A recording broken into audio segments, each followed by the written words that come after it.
Hello, it's Anna here from the Mindful Breastfeeding School, and today I am joined by Alex Heath. Alex is a clinical hypnotherapist. She's a perinatal emotional health and wellbeing practitioner and founder of the TBR College. She's also the author of A Guide to Recovery from a Traumatic Birth. Welcome to the podcast, Alex. So nice to have you here. Do you want to just tell people a little bit more about how you work with parents? Yeah, sure. Thank you for having me. It's always lovely to have the opportunity to catch up and talk about all things perinatally related, which I know you're massively passionate about too. So to have the opportunity to talk with a kindred spirit on these matters is wonderful. So thank you very much for giving me the opportunity. So yeah, I mean, I've been listening to parents now for the past 12 years, really. I have my own children, and my son is 16 now and just preparing for his GCSEs. But really, it was in becoming a parent that I had to face a lot of my own stuff. And as a result of that, it led to me retraining from my old job and my old career in sales to becoming a clinical hypnotherapist. And from there, because I was very much in a kind of mummy space, a perinatal space of all of my friends were having children, I was having children, I just started working more and more with parents. So first of all as a hypnobirthing teacher, and then increasingly as somebody listening to parents who had experienced difficult or traumatic birth. So that's how my career sort of evolved and developed. And then more recently, in the last 6 years, I started sharing what I know about listening to difficult and traumatic stories with parents, and the techniques and framework that I use to support parents. I started sharing that with other professionals, so midwives, doulas, mindful breastfeeding practitioners, anyone who really supports parents, because as a professional working with parents through any part of that whole kind of perinatal stage, as you know, it's just fraught with challenge and difficulty and sometimes even trauma. It's a massive sea change, isn't it, in terms of identity, lifestyle, physical experience, emotions. So it's a huge time of overhaul and change for parents. So that's how my career has evolved, really, as start from a standing start point of becoming a parent in a very shocking way for me, that led me to kind of retrain, really, and which is as where I am now 16 years later. Wow, 16 years, goodness, flies, doesn't it? Yeah, I know. Yeah. It's incredible. My eldest is 14 and he's just chosen his GCSEs and all that, and I'm like, how did that happen? You were just born. I know. Scary. I just wanted to say a little bit how I met you. So we met first of all face to face. We went on retreat together, but I had already come across you in the world of emotional well-being when I trained to use the rewind technique. I didn't train with you, but I trained with some business colleagues of yours at the time.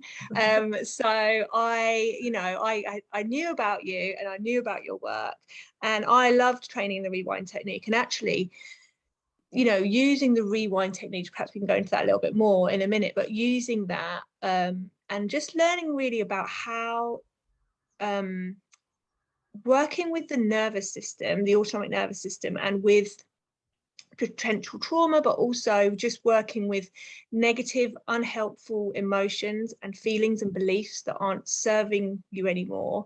Kind of doing that training and realizing and learning about how we can help parents to cope with those difficult feelings or traumas that come up for them or they're experiencing, really actually planted a lot of the seeds that's created what the mindful breastfeeding is today, to be honest, because I loved that training and I was like, wow, this is great, and I can really build on what I'm already doing, what I'm already passionate about. And it really kind of led the way to help me understand, actually, this stuff, it isn't rocket science, it isn't complicated, and that's what's so good about it in a way, because when we're new parents, we don't necessarily have time for lots of different, you know, we don't have time to sit and meditate, or we might not even have time to spend hours and hours in talking therapy, although I know we're both, you know, we're both fans of it in many ways. But that's what I like about the rewind technique and other techniques such as hypnotherapy, that it does offer simple tools that aren't complex, but they do touch our emotions, our feelings, and our beliefs on quite a deep level. So tell us a little bit about that side of the work that you do, and how that's evolved for you over the last sort of 10 years or so. Yeah, I mean, I completely hear you as well. I think it's really important to say we've come such a long way in our understanding of, you know, in inverted commas, mental health. You know, I always talk about emotional health and well-being, because I actually think the concept of mental health has a lot of negative connotations, and which are kind of move away from goals rather than move towards goals. So the kinds of techniques that I use are often heavily grounded in hypnotherapeutic techniques, but they are incredibly solution focused. So really, you know, the training that I offer to professionals and the support that I offer to parents is for people who don't have mental illness as such. They haven't been living a life that's full of depression or anxiety, although they may have experienced them at some point before or during their journey. But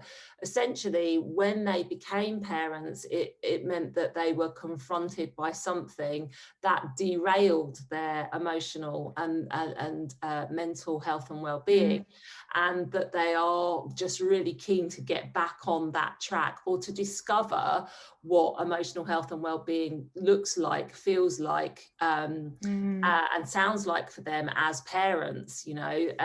So it's really having an acknowledgement of the kinds of traumas and events that are so much more common than what anyone who isn't a parent would believe. Anyone who is a parent totally gets it and they go, oh yeah, you know, and that actually often for many people starts before they're even parents. You know, so many people have really stressful, traumatic prenatal journeys of difficulty with fertility, difficult IVF journeys that are fraught with loss, miscarriage, you know, really difficult things that within our culture and society, there's no space or room to acknowledge those difficulties, you know. And so people kind of end up carrying that grief and that sadness as a burden, you know, and with no outlet or way of expressing or releasing or sort of transmuting like that difficulty. It can then be hard to go through that perinatal stage free of anxiety or trauma symptoms, because those things are difficult. And even for people, you know, as myself, that experienced pregnancy, getting pregnant certainly anyway with these, you know, I was full of so much anxiety, but there wasn't really anywhere or anyone that really acknowledged what I was experiencing. People would just say, oh, that's hormones. You know, I was that woman that sat on Southwest trains every day, like literally sobbing into my what to expect when you're pregnant book. And you know how busy trains are, commuter trains are in the morning. Like literally there was this radius all the way around me, Anna, like this clearing. No one wanted to sit next to the heavily pregnant crying woman. I was just like, And you know, the midwife would say, well, how are you? And I'd say, well, I am crying sort of most days. And then people just go, oh, yeah, you know, pregnancy hormones. But actually, internally, I was shit scared of becoming a parent. Yeah. All of my childhood stuff was being re-triggered. And I had real questions in my head, like, will I be a good enough parent? Will I repeat the mistakes of my parents? Will my children hate me? You know, a lot of people experience these really weird inner dialogues when they become parents, and a lot of fear and a lot of anxiety comes up. And so I was really forced to begin confronting some of my own difficulty as a new parent as a result of that, you know. And for many people, giving birth is a time of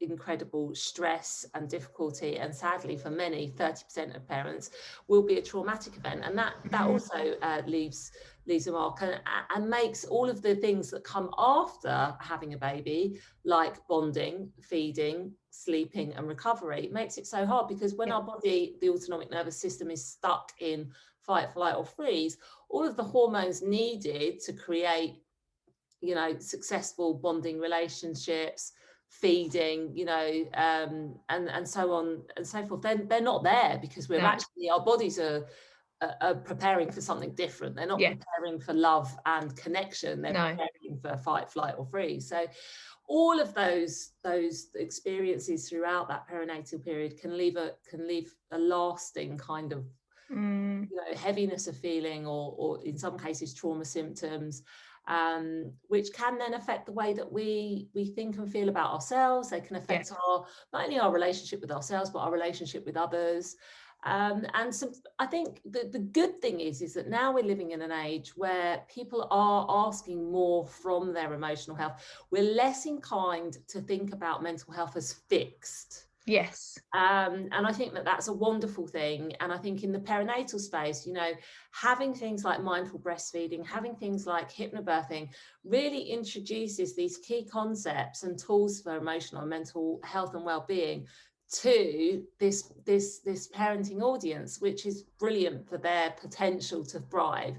And so what I'm doing is very much in that vein, but sharing similar techniques and tools with parents to recover from the things that have really shaken them and derailed them in terms of their emotional and mental health and well-being, so they can get on and have the parenting experience that they want, really, the joy and happiness and love and connection and all of those things that we would hope for. It's so interesting hearing you say that, because I think, well, I know that you're right, we have got more space for that, and we've got children of an age where just in schools and generally, as a society, we are encouraged to talk about our emotions more.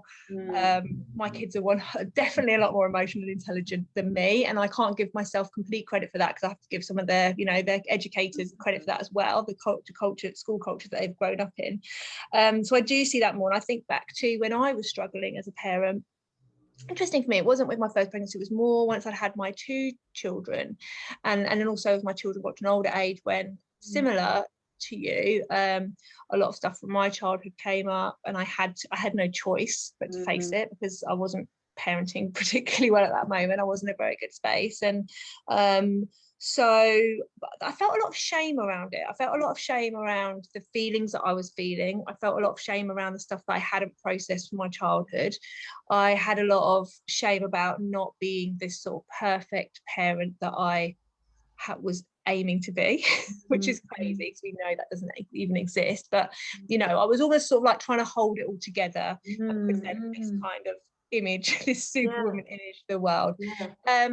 So I think it's great that we've got spaces such as yours, such as with the mindful breastfeeding school and hypnobirthing as well, where there's almost like an exploration, a space for exploration, listening ears, people who can actually say, you know what, that sounds really tough, that sounds really, that sounds really challenging.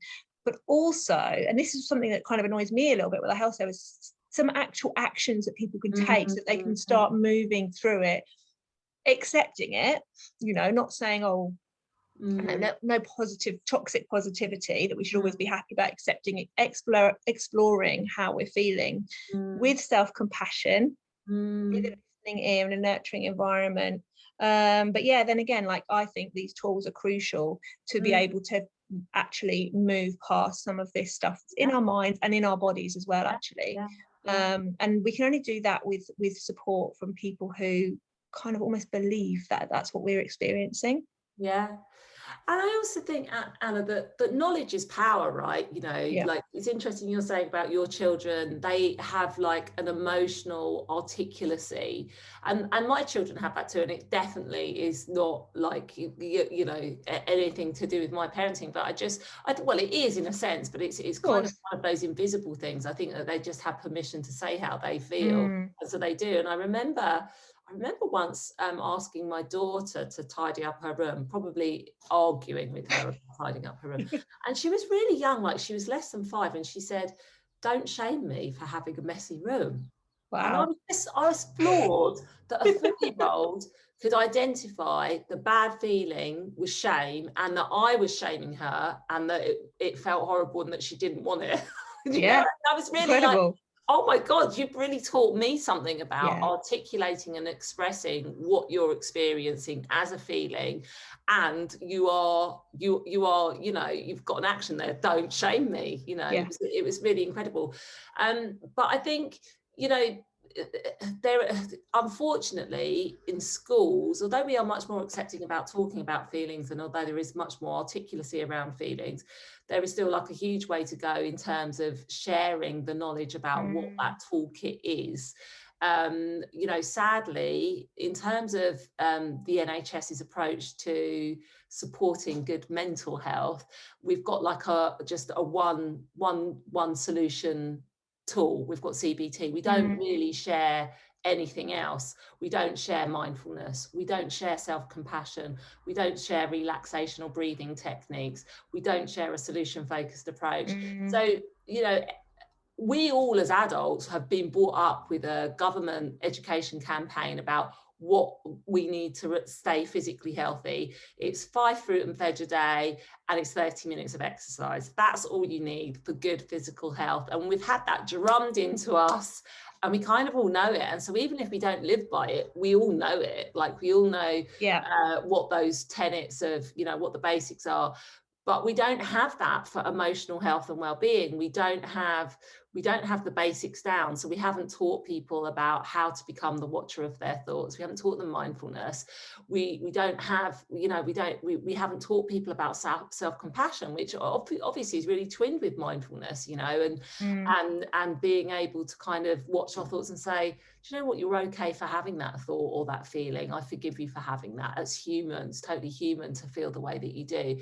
And so, I just think the notion of the observing self that comes through in self-compassion and mindfulness is the cornerstone of good mental and emotional health and well-being. Yet still not taught anywhere. No, we talk about it in positive psychology, and you're right, the focus is still very much on mental health, and it's great that mental health doesn't have this stigma, this kind of like asylum-based stigma. I still think it does, because I think as long as you're not offering any practical solutions to it, it's still, mental health has become known for stigma and asylums and for everything that no one wants, and madness, and I was going to say that, that kind of insanity, absolutely, loss of control. Rather than it kind of, just being something that we all experience, and an acknowledgement that in the same way that physical health requires a daily practice, so does mental and emotional health. You can't suddenly get it. You can't suddenly go and kind of go, oh, well, I'm going to be, I'm going to take this pill and that's going to fix all my mental health problems. It isn't. You're going to have to learn to be differently every single day in your life for that to transform your experience of emotional and mental health, and we're not, that message is nowhere to be seen. It's just knowledge, and knowledge is power, right? And so long as we're not empowering people, then people are always going to be vulnerable to sickness and illness in that way, which is just a shame, isn't it, really? It's a real shame. And I think often a narrative is, lack of mental health, diagnosis or illness isn't well-being. That's sort of like, that's great if you haven't, if you're not diagnosed at this point, or you've recovered from depression, or you don't recovered from anxiety disorder, but where's the rest of it? Where's the living life to the fullest? Where's the kind of having goals and aspirations for your life, and then working towards them? Where's having that calm nervous system? Where's those living in the moments in your life? And you're right, there isn't in our world, we have a narrative for it, we talk about it day in, day out, but out there, as you say, specifically in NHS, because that's where our parents that we work with, they are going through, or they are very much in the system of the NHS. Unless you've got a severe illness, it's during pregnancy and giving birth that you probably have most access to our health services, I would say.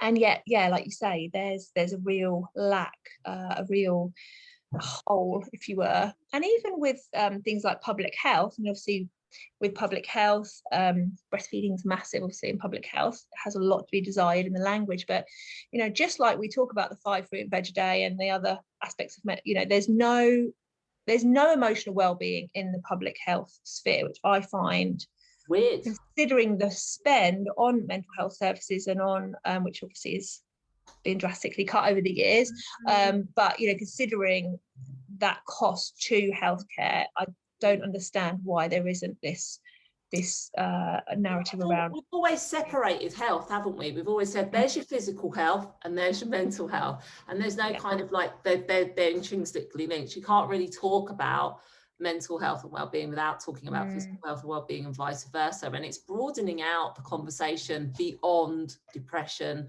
beyond bipolar disorder, beyond anxiety, to include conversations around, well, what is emotional wellness like? You know, it's having access to good relationships, fulfilling relationships, connection. 100%. You know, so many problems that older people experience with their health as they get older are actually rooted in loneliness, which is a mental health issue, you know, that's born out of anxiety and all of the other things that go with that. So to me, it feeds into everything, you know, and it's we can't really talk about one without the other. If we have a physical health problem, you know, if we've got a worry about something about our health, then that will affect our mental and emotional health and well-being too. Similarly, if we have anxiety every single day of life, and eventually it will make us ill. The cortisol levels and the adrenaline levels will make us ill. It will place our heart under pressure. It will raise our blood pressure. It will put us at an increased risk of heart disease and stroke, you know. But we don't really talk about the whole of it, and that is a message that's absent from public health and from the NHS, really. So we're brought up to think of these things in separateness, and to think of mental health as this other thing, you know.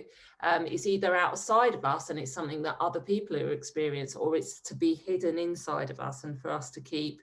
And although I love that the royal family have got involved in kind of speaking more about mental health and their own mental health problems, ultimately it's about knowledge. It's about knowledge. Knowledge is power. Unless we start talking about how you go towards good emotional and mental health, then talking about the problems of it, you can talk about it all day, but unless we say to people, this is how you do that, this is how you go towards the good stuff, but we're not sharing it. It's like, you know, and then there's just a huge opportunity for pharmaceutical companies to fill that.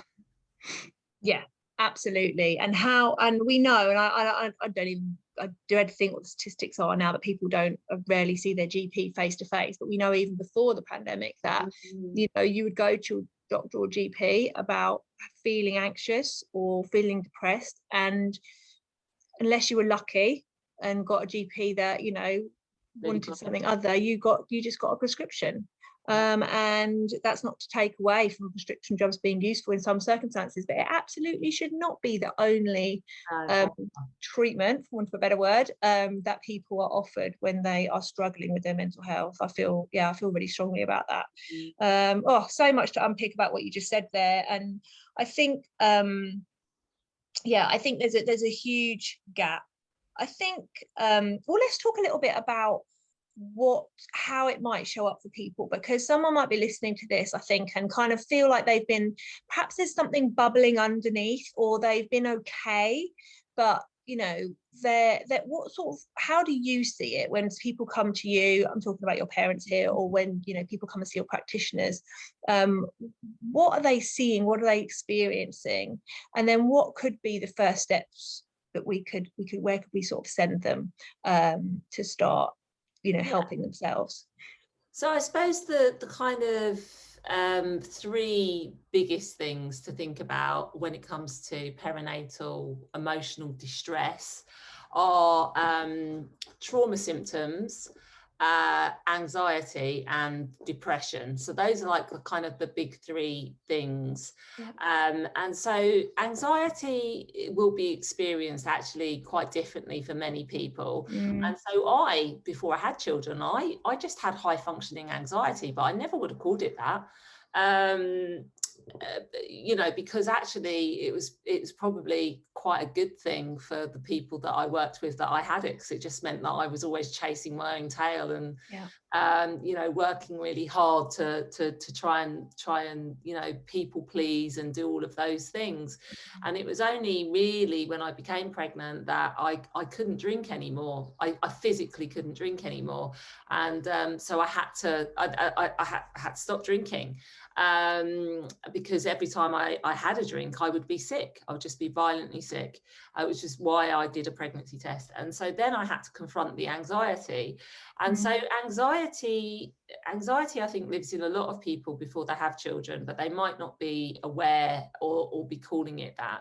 So anxiety has a feel in the body of tension, but also it will disrupt our digestive system. So, you know, that's another clue. And sometimes people experience IBS, but actually it's anxiety that's disrupting their nervous system. People might experience anxiety as panic attacks, or they might experience anxiety thinking, which is very black and white, very catastrophic, and promotes those anxious feelings in the body. So anxiety tends to isolate us from others. It can make us quite paranoid about other people, and anxiety is really saying hide away. It's saying don't reach out, don't trust anyone, and don't trust yourself. So it's a wrecker of confidence.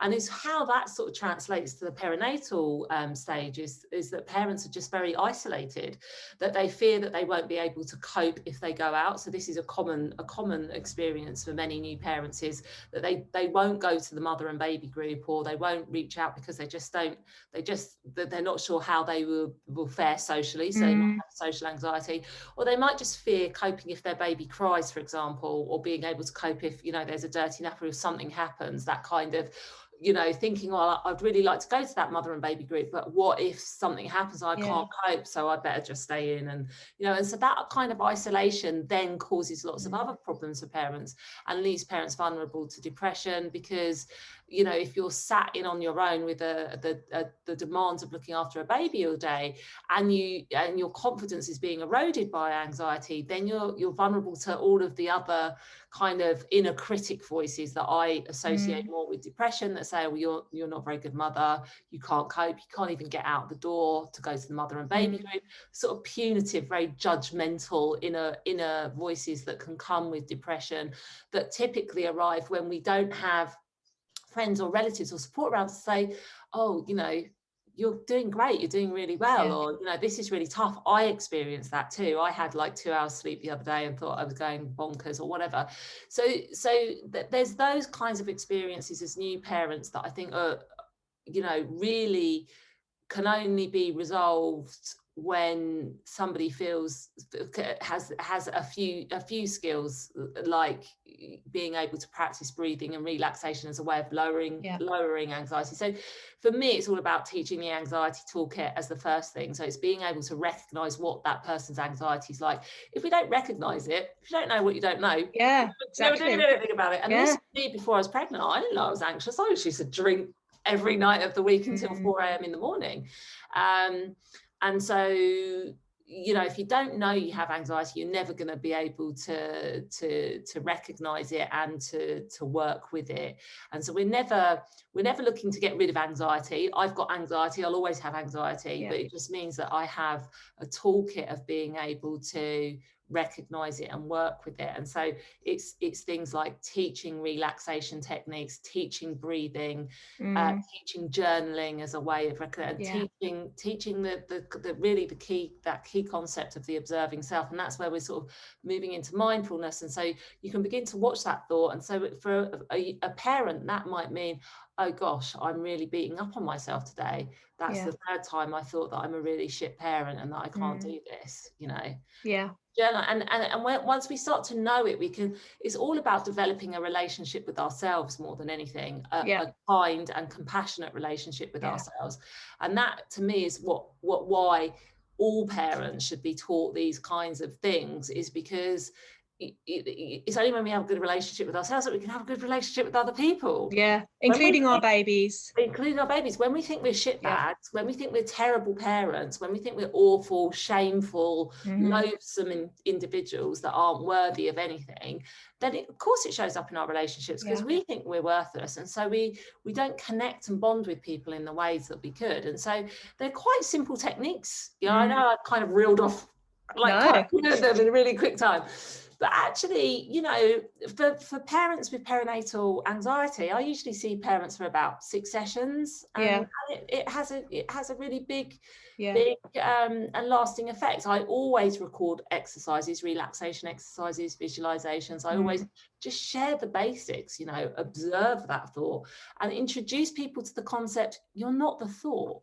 That's a big one. You're not actually, your thoughts might be telling you you're an awful person, but you don't have to listen to your thoughts, and your thoughts are not you. Your thoughts are just, and to introduce the idea that you can label that inner voice. I've worked with parents who've given them a name. Oh, Penelope was back today, and she was really mean to me. But I said, look, Penelope, take some time out, because I just really want to enjoy myself today and the time I have with my son on my day off, sort of thing, And it's those kinds of things of having a way of knowing what it is. It's not so many of us live with these inner dialogues that are punitive, that are harsh, that tell us that we're worthless, that tell us that we're not doing good enough. And you started off saying this about that kind of toxic femininity that says we should be mothers, and so we're saintly and we're godly, and we never dislike our children, we always love them, we never resent them, we're always of course we do. It's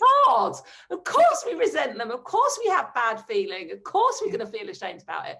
But unless we have a way of recognizing that and relating to ourselves and saying, look, okay, I feel resentful right now, I feel frustrated right now, but tomorrow's another day. If you think you're a bad person, it's a really dark place. It is. I think the thing with anxiety, so much of it, like you say, is recognizing it in the first place, and then knowing that you can do something about it. And it's not always necessarily easy, but you can build it up. It's not something that you sort out overnight, and like you say, you always have it. But if you can recognize when it comes in, and then make the changes. I mean, often for me, my anxiety shows up in really weird ways. I almost take on too much. I'm too busy. I get really overwhelmed. Overwhelm is a massive sign that my anxiety is high. That's my thing. And I know that when I'm at this certain point, I have to just drop loads of stuff, and I'll be it's almost like a safety thing for me. It's almost like collecting things, keeping myself really busy, filling my life up. I think maybe it keeps me from having too much space to think and explore and go deeper. So that's, I really recognize that. But it took me a good 40 years to learn that that's my thing. But so it's not an easy thing necessarily to be able to recognize, is it? It's not an easy thing, and so if you can, always try and seek out a practitioner to work with, somebody who's got perinatal experience. But if you can't access that resource, then there's so many good books out there at the moment. Kristin Neff writes a lot about self-compassion, and she is a parent as well, and she has her own wonderful story about parenting an autistic child and the challenges that's brought to her, and how she's used mindfulness and self-compassion. So starting with books that can help you. If you're somebody who has experienced panic attacks, I always recommend the book Dare. I think his name's Barry Dunn. Fantastic. But we can, so much of my therapy has actually been through reading books. I mean, I do access therapy, and did so a lot last year when I was really struggling, with my mum's illness and death. I had to have support, because there was so much there. I just needed a safe space where I could just let it all out, and I was so thankful that I had resource and access to that. But other times in my life when I haven't, I've sought out a book, and if you can't read, because that's bloody difficult when you've got a young child, get Audible, Perfect.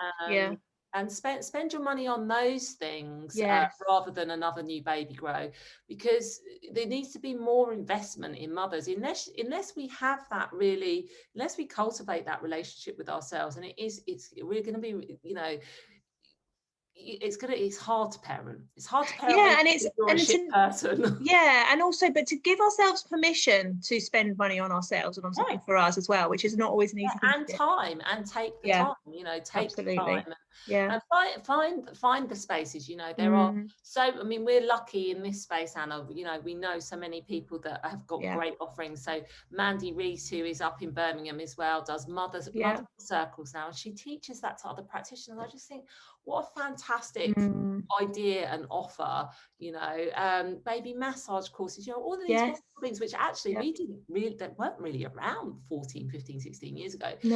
Providing spaces for parents that they can just come and be together, and you know, and so I think that that's really, really important as well, to seek out those spaces where you are with other parents, because you'll see that the conversations you're having in your head and the difficulties you're having, everyone's having them. All right, maybe they're not having exactly the same, but everyone's struggling.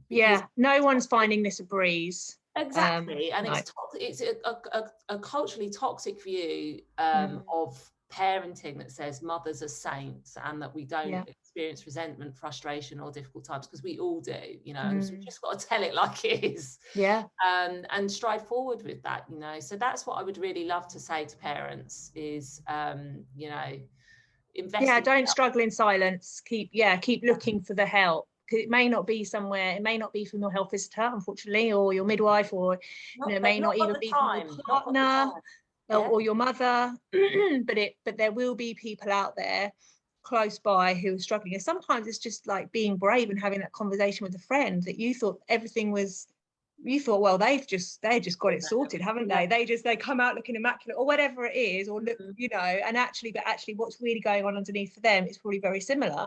And it's just being brave and starting those conversations about something a bit more real than, oh, how many hours of sleep did you get last night, or you know, whatever.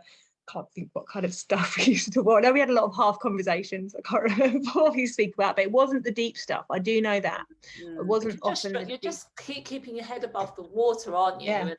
And I think no one wants to say, I feel really shit about myself, you know. And I think for lots of new parents, it just comes out as tears, a lot of crying, a lot of feeling overwhelmed and can't cope, a lot of anxiety, not wanting to face the world, not wanting to be with other people, not wanting to, you know. So many women, I think, experience their careers, you know, as fulfilling places where they get recognition and reward for their efforts and their achievements, and then there's motherhood, and you go, what?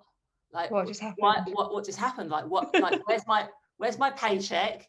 Where's the praise? Where's the, you know? And it's really difficult because you don't get any of those things from a parent. And I remember thinking, like, really? I mean, is this what I've signed up for? Because there's, you know, I'm not getting a lot back here. I've got to say, it's like, it's all one way.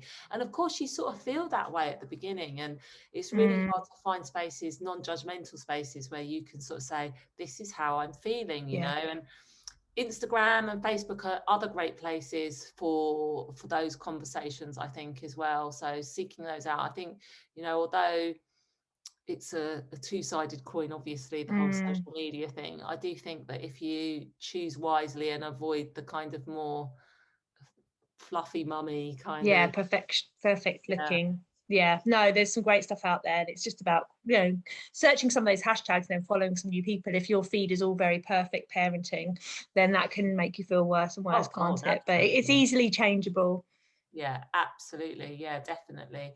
And that's what I would just wish for all parents that are struggling, because otherwise, you know what, it's just, this is a really challenging time of your life. So don't suffer in silence, you know, try and get help when you can.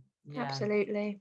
Well, we've been chatting for absolutely ages. I think we'll have to come back and talk about, perinatal trauma another time, because that is a huge subject. But I know it's been really helpful for a lot of our listeners. Just remind me, Alex, I know I'll put it in the notes as well, but how, if people want to come and train with you as professionals, or want to find out more about, you know, working with some of your practitioners, where can they find you? So if you're a professional, if you're a perinatal professional, a midwife, doula, antenatal teacher, massage instructor, mindful breastfeeding practitioner, then tbrcollege.com is your best port of call. If you are a parent and you want to work with me, I just have a brand new shiny website, hot off the press, and that is called thebirthrepublic.com. So you've got TBR College and thebirthrepublic.com. I've also got, if you're someone who's affected by trauma, you can visit traumaticbirthrecovery.com. I am a bit of a collector of websites. I love it. Oh, thanks so much, Alex. We absolutely must do this again. I really, it's always lovely to speak to you. There's so much we have to say, isn't there, on this subject? And I just thank you for all the work that you're doing. I know it makes a huge difference to a lot of people. So thank you for giving me the opportunity to spout about the things that really light me up as well. So I really appreciate that. It's just been a great opportunity to reconnect with that, which always feels good. It's hard, sometimes you lose sight of it, as we were saying before we came on live. Yeah, you do. Yeah, you just got to keep the vision and the purpose in mind, because we need we can't do it. We need lots and lots and lots and lots of people. In fact, all practitioners and everybody who works with expectant and new parents need to understand about emotional well-being, actually, and there is a long way to go. Yeah, definitely. Thank all you. Right, thanks, Alex. My lovely, and I'll speak to you soon. Bye. Thank you so much for watching. I really appreciate your spending your time here. If you'd like to know more, a good place to start would be with the Mindful Breastfeeding book. It's available from Amazon around the world, and it's a short interactive guide to mindful breastfeeding with journaling and guided relaxations and just more talk on the importance of having a calm and connected infant feeding experience. You can find our website at www.mindfulbreastfeedingschool.com. The link is below, and on there you'll get access to our practitioners directory. So if you as a parent and you'd like to work with somebody who's trained in mindful breastfeeding skills, as well as all the practical skills as well, to be able to help you on your infant feeding journey, then you will find someone you can work with there. They also run classes as well as one-to-one sessions, so go and have a look around. And you can find access to our courses. So if you are somebody who would like to add mindful breastfeeding to your practice, then please do come and find our courses. We've got free training on there for professionals and birth workers, as well as access to be able to talk to me. So do leave me messages, do get in touch on social media. All the links are below. I look forward to hearing from you.